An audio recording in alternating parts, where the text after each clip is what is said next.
नमस्कार दोस्तों, स्वागत है आपके अपने YouTube चैनल रीडिंग लवर्स पर। दोस्तों आज हम करने वाले हैं भारतीय भूगोल के 20 क्वेश्चन।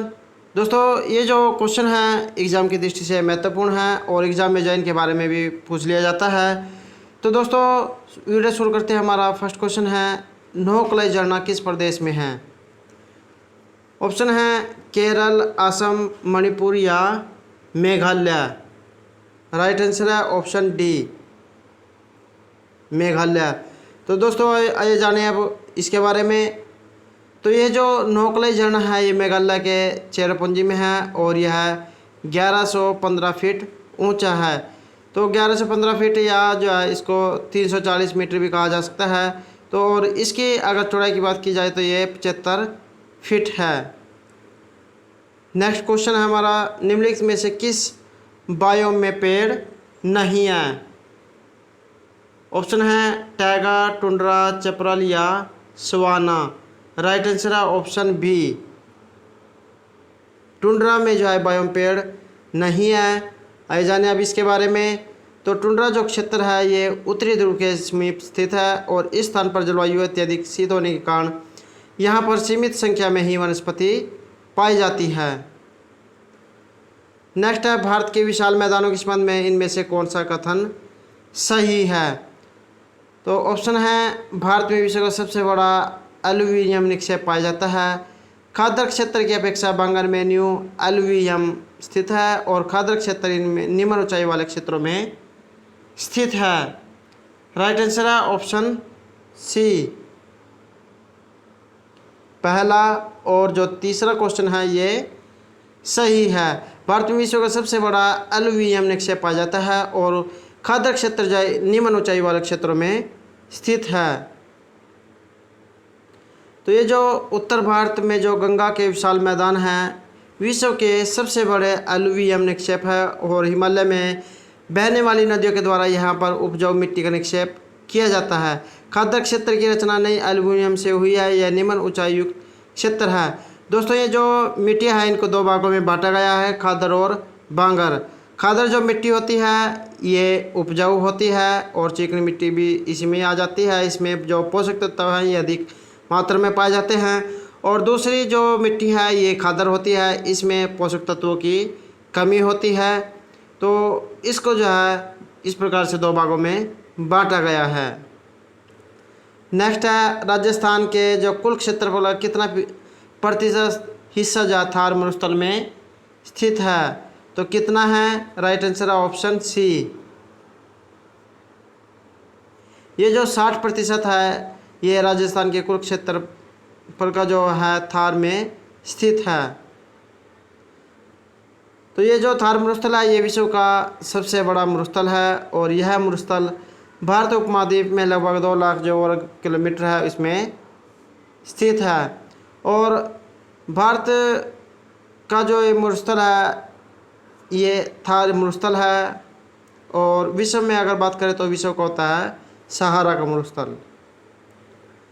नेक्स्ट है, ग्लेशियर से पिघलने, वाष्पीकरण और हिमस्खलन के कारण बर्फ़ कम होने को क्या कहा जाता है? तो इसके कम होने को क्या कहा जाएगा? इसे कहा जाएगा अपक्षरण। अपक्षरण होता है कम होना। तो ये जो ग्लेशियर है इसमें वाष्पीकरण, पिघलने अथवा अन्य कारण से जब बर्फ़ कम होने को अपक्षरण कहा जाता है। नेक्स्ट है, ग्लेशियर निक्षेप के लिए इनमें से कौन सा शब्द प्रयोग नहीं किया जाता है? ये जो ग्लेशियर होते हैं जो बर्फ़ के बहुत बड़े बड़े टुकड़े होते हैं इनमें से इनके लिए कौन सा शब्द का प्रयोग नहीं किया जाता है? तो right answer option D, scary जो शब्द है इसका प्रयोग इसमें नहीं किया जाता है। तो ये जो स्केरी जो छोटे से पथरीले द्वीपों को कहा जाता है जहाँ पर जो मानवीय जीवन यापन की जो संभावना है ये कम होती है, इसे लो सी स्टैक भी कहा जाता है।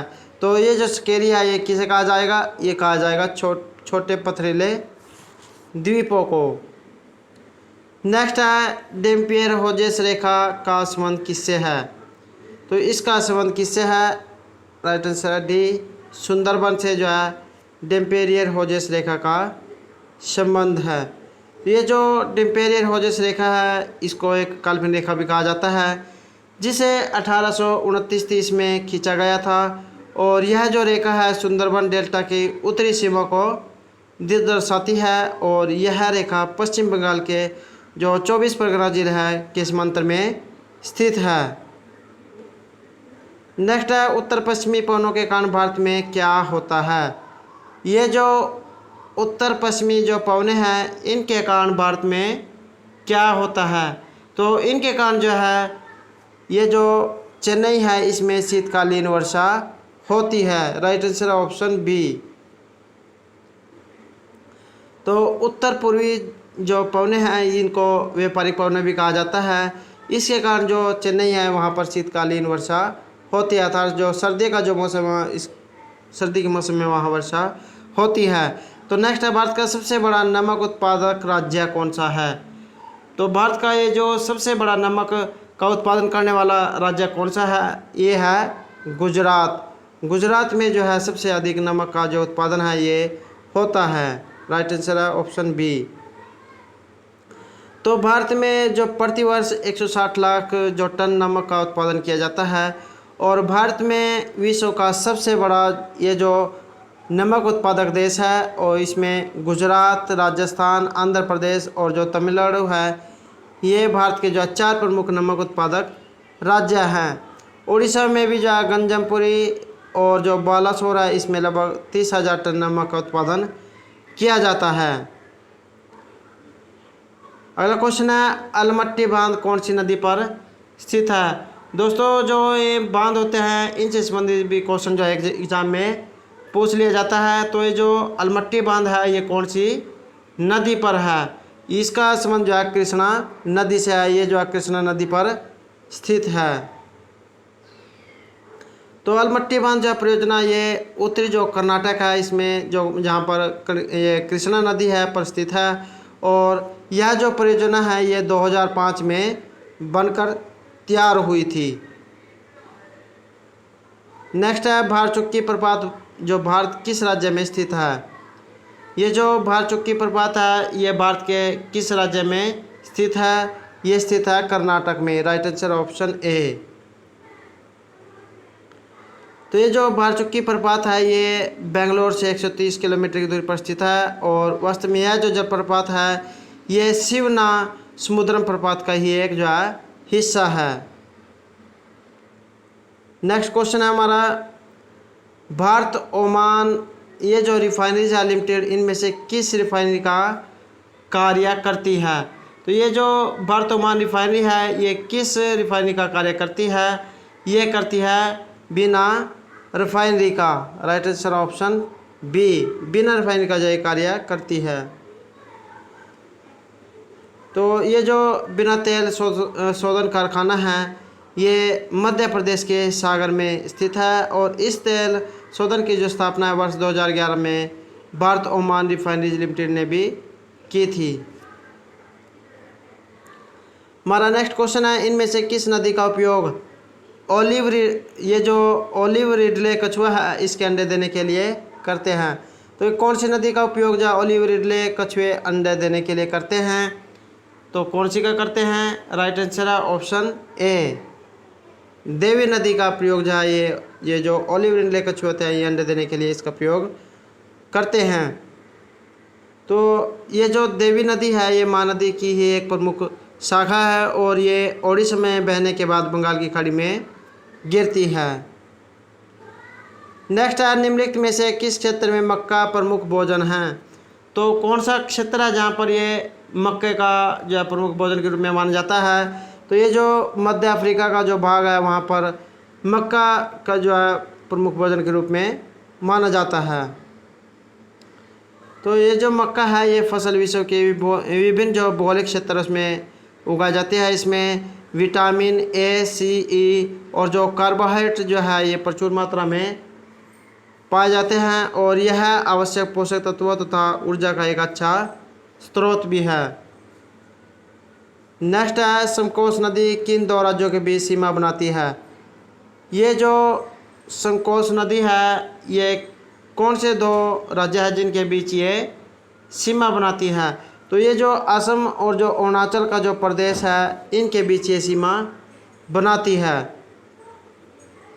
ये जो संकोच नदी है, ये उत्तरी जो भूटान है वहाँ से निकलती है और असम में जो यह नदी ब्रह्मपुत्र में सम्मिलित हो जाती है। और यह जो नदी है असम और जो अरुणाचल प्रदेश है के बीच सीमा का भी निर्माण करती है। हमारा नेक्स्ट क्वेश्चन है, पीर पंजाल पर्वत कौन सी पर्वत श्रेणी में स्थित है? ये जो पीर पंजाल है ये किस राज्य में स्थित है? ये है जम्मू और कश्मीर में। तो ये जो पीर पंजाल पर्वत ये जम्मू और कश्मीर राज्य जो है वहाँ पर स्थित है। और जो जम्मू और जो कश्मीर राज्य है ये अब केंद्र शासित प्रदेश जो अब बन गए हैं। तो ये जो पीर पंजाल क्षेत्र है ये आंतरिक जो हिमालय में स्थित है और यह पूर्व पश्चिम की ओर हिमाचल प्रदेश और जम्मू कश्मीर व पाकिस्तान अधिकृत कश्मीर में स्थित है। इसकी ऊंचाई 1400 मीटर से 4100 मीटर के बीच स्थित है। नेक्स्ट है, भारत में अधिकतर किस प्रकार के वन पाए जाते हैं? तो भारत में अधिकतर किस प्रकार के वन पाए जाते हैं? तो उष्णकटिबंधीय जो पर्णपाती वन है ये भारत में पाए जाते हैं। Right answer option A. तो भारत में जो अधिकतर जो उष्णकटिबंधीय जो पर्णपाती वन पाए जाते हैं, पर्णपाती होते हैं जो अपने पत्ते जो है गिरा देते हैं, इन्हें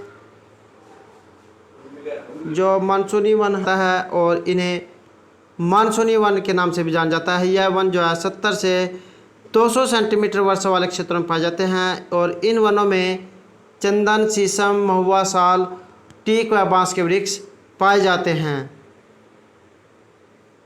नेक्स्ट है, बिना ऑक्सीजन आपूर्ति के माउंट एवरेस्ट की चढ़ाई करने वाले पहले व्यक्ति। तो ये जो बिना ऑक्सीजन के माउंट एवरेस्ट पर चढ़ाई करने वाले ऐसे पहले जो व्यक्ति है ये कौन थे? तो ये थे राइनहोल्ड मेसनेर। राइट आंसर है ऑप्शन सी। तो ये जो जर्मनी के राइनहोल्ड मेसनेर थे, इसने या 1978 में पीटर हाबिलेर के साथ जाए बिना ऑक्सीजन के माउंट एवरेस्ट पर चढ़ाई की थी। और ये जो है समुद्र तल से 8000 मीटर से अधिक ऊंचाई वाले जो पर्वत हैं उन पर चढ़ाई करने वाले पहले व्यक्ति बने हैं। नेक्स्ट है, भारत के भूमध्य रेखा के उत्तर में किस अक्षांश के बीच में स्थित है? ये जो भारत है ये भूमध्य रेखा के उत्तर में कौन से अक्षांश पर ये स्थित है? तो ये है 8 डिग्री 4 से 37 डिग्री 6 उत्तरी अक्षांश पर। तो भारत जो है पूर्ण रूप से भूमध्य रेखा के उत्तर में 8 डिग्री 4 से 37 डिग्री 6 अक्षांश और 68 डिग्री 7 है से 25 पूर्वी देशांतर में स्थित है। हमारा आज का जो है नेक्स्ट लास्ट क्वेश्चन है, ये जो काचिन पहाड़ियाँ हैं भारत के किस देश के साथ सीमा का निर्माण करती हैं? ये करती है म्यांमार के साथ। राइट आंसर है बी, म्यांमार। तो काचिन पहाड़ियाँ भारत के म्यांमार के साथ जो सीमा का निर्माण करती हैं। ये जो काचिन पहाड़ियाँ म्यांमार के सुदूर उत्तर पूर्व काचिन राज्य में स्थित है, यह भारत और म्यांमार के बीच सीमा का निर्माण करती है। यह पहाड़ी अरुणाचल प्रदेश के साथ लगती है। तो दोस्तों ये थे हमारे आज के जो है भूगोल से संबंधित महत्वपूर्ण क्वेश्चन। दोस्तों अगर आपको हमारे क्वेश्चन अच्छे लगे हो तो हमारे चैनल को सब्सक्राइब कीजिएगा, लाइक कीजिएगा और ज़्यादा से ज़्यादा ग्रुपों में शेयर कीजिएगा। तो दोस्तों मिलते हैं नेक्स्ट वीडियो में।